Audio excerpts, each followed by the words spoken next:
শুরুই করেছে মিথ্যাচার দিয়ে। শাকিব খান কাকে বলছে? অপু বিশ্বাস নাকি শবনম বুবলি? কে এভাবে মিথ্যা বলতে পারে? তো ভিউয়ার্স, বিস্তারিত জানতে হলে পুরো ভিডিওটির সঙ্গে থাকুন।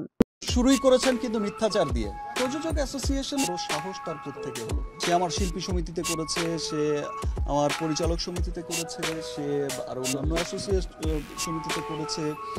তো যাই হোক, দিন শেষে আপনারাই আবার তদন্ত করে। ঢাকাই সিনেমার ডালিউডের অন্যতম ব্যস্ততম অভিনেতা সুপারস্টার শাকিব খান ব্যক্তিগত জীবন নিয়ে সোশ্যাল মিডিয়ায় আলোচিত।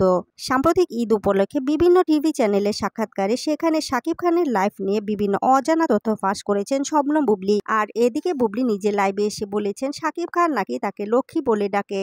এবার সুপারস্টার শাকিব খান সামাজিক যোগাযোগের মাধ্যমে এসে মুখ খুললেন এবং বললেন, এটা একটা সম্পূর্ণ নোংরা এবং বানোয়াট।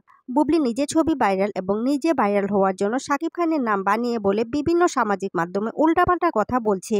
তবে শাকিব খান আরও বলেছেন, বুবলি আমার জীবনে কোনো লক্ষ্মী না, বুবলি আমার জীবনে অলক্ষ্মী।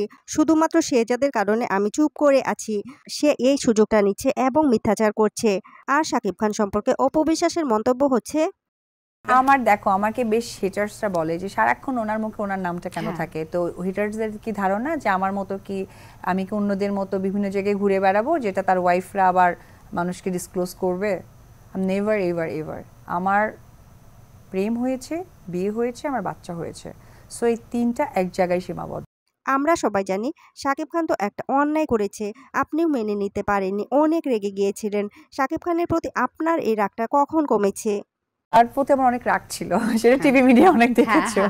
প্রচুর প্রচুর রাগ ছিল, রাগ, অভিমান, জিত, যা খুশি বলতে পারো। এই রাগটা গললো কবে বলো তো?